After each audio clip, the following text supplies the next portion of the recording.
राम राम बो बबाना ने लाइक करियो, सब्सक्राइब करियो, कमेंट करियो।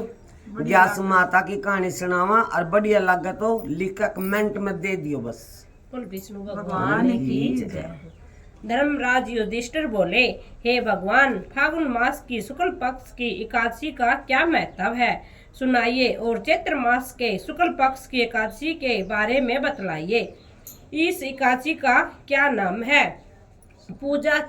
पूजा की जाती है तथा विधि क्या है, सब विस्तार पूर्वक कहिए। श्री कृष्ण भगवान बोले कि हे राजन, एक समय मदधाता ने लोमास ऋषि से पूछा कि हे मुनि, चैत्र मास के शुक्ल पक्ष की एकादशी का क्या नाम है तथा उसकी विधि क्या है, सो सब पूरी तरह से कहिए। लोमस ऋषि बोले, हे राजन, चैत्र मास के शुक्ल पक्ष की एकादशी का नाम पाप मोचनी है। इसके व्रत के प्रभाव से मनुष्य के अनेक पाप नष्ट हो जाते हैं। इसकी कथा इस प्रकार है। प्राचीन काल में एक चैत्ररथ नाम का एक वन था। उसमें अप्सराएं वास करती थी। वहाँ हर समय बसंत रहता था, अर्थात उस जगह सदैव प्रत्येक तरह के पुष्प खिले रहते थे। उस जगह गंधर्व कन्याएं विहार किया करती थी और इंद्र अन्य देवताओं के साथ क्रीड़ा करता था। उस वन में एक मेधावी नामक मुनि तपस्या करते थे। वे शिव भक्त थे। एक दिन मंजू घोषा नाम का एक अप्सरा उनको मोहित करने के लिए सितार बजाकर मधुर गीत गाने लगी। उसी समय शिव के शत्रु कामदेव की शिव भक्ति में धावी मुनि को जीतने के लिए तैयार हुए। कामदेव ने उस सुंदर अप्सरा के बाहों का धनुष बनाया, कटाक्ष की उसकी प्रत्यंचा डोरी उसके नेत्रों को उसके मंजू घोषा अप्सरा को सेनापति बनाया। इस तरह कामदेव अपने शत्रु भक्त को जीतने को तैयार हुए। उस समय मेधावी मुनि भी युवा तथा हष्ट पुष्ट थे। उन्होंने यज्ञोपवीत एवं दंड धारण कर रखा था। वे दूसरे कामदेव के समान शोभा पाते थे। उस मुनि को देखकर कामदेव के वश में हुई मंजू घोषा ने धीरे धीरे मधुर वाणी से वीणा पर गाना शुरू कर दिया। मेधावी मुनि मंजू घोषा के मधुर गाने तथा उसके सौंदर्य पर मोहित हो गई। वह अप्सरा उन मुनि को कामदेव से पीड़ित जानकर आलिंगन करने लगी। वह मुनि उसके सौंदर्य पर मोहित होकर शिव रहस्य को भूल गए और काम के वशीभूत होकर उसके साथ रमण करने लगे। मुनिवर को काम के वशीभूत होने के कारण दिन रात्रि का कुछ भी ध्यान न रहा और बहुत समय तक रमण करते रहे। एक दिन मंजू घोषा उस मुनि से बोली, हे मुनि, अब मुझे बहुत समय हो गया, स्वर्ग जाने की आज्ञा दीजिए। उस पर अप्सरा के ऐसे वचनों को सुनकर मुनि बोले, हे सुंदरी, तू जो आज इस संध्या को आई है अभी प्रातः काल तक ठहरो। मुनि के ऐसे वचनों को सुनकर अप्सरा उनके साथ रमण करने लगी और बहुत समय बिता दिया। फिर उसने मुनि से कहा, हे देव, अब आप मुझे स्वर्ग जाने की आज्ञा दीजिए। मुनि बोले, अभी तो कुछ भी समय नहीं हुआ है, तभी कुछ देर ठहरो।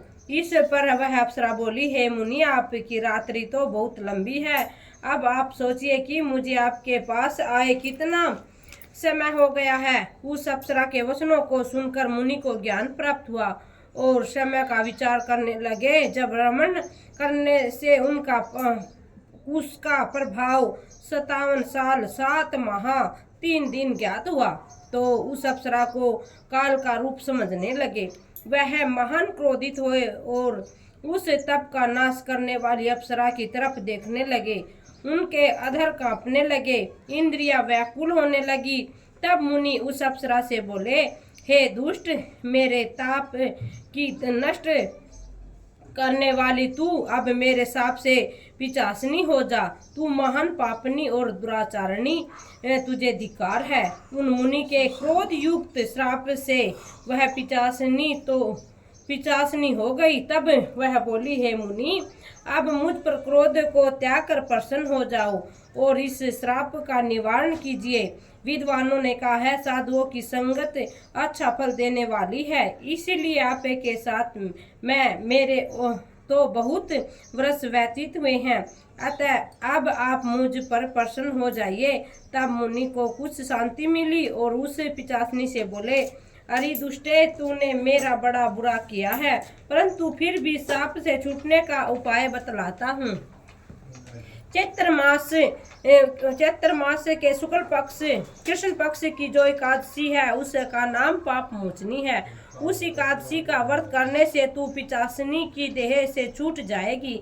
इस प्रकार मुनि ने उसको समस्त विधि बतला दी और अपने पापों के प्रायश्चित के लिए अपने पिता चमन ऋषि के पास गई। चमन ऋषि ने अपने पुत्र मेधावी को देखकर बोले, रे पुत्र, तूने यह क्या किया?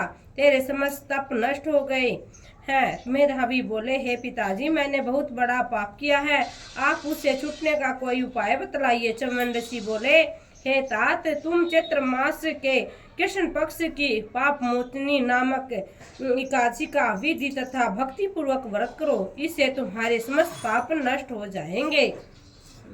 पिता के वचनों को सुनकर मेधावी ऋषि ने पाप मोचनी एकादशी की विधि पूर्वक उपासना किया। उसके प्रभाव से उसके समस्त पाप नष्ट हो गए। मंजू घोषाप शराबिया पाप मोचनी एकादशी का व्रत करने से पिशाचनी की देह छूट गई और सुंदर रूप धारण करके सर्वलोक को चली गई। लोमेश ऋषि बोले, हे राजन, इस पाप मोचनी एकादशी के प्रभाव से सब पाप नष्ट हो जाते हैं। इस एकादशी की कथा के श्रवण व पढ़ने से 1000 गोदान करने का फल मिलता है। इस व्रत के करने से ब्रह्म हत्या करने वाले, श्रवण चुराने वाले, मद्यपान करने वाले, अभिचार करने वाले आदि के पाप नष्ट हो जाते हैं और अंत में स्वर्गलोक को जाते हैं। बोल विष्णु भगवान की जय हो। बोल व्यास माता की जय हो। बोल गौ माता की जय हो। बोल शंकर भगवान की जय हो।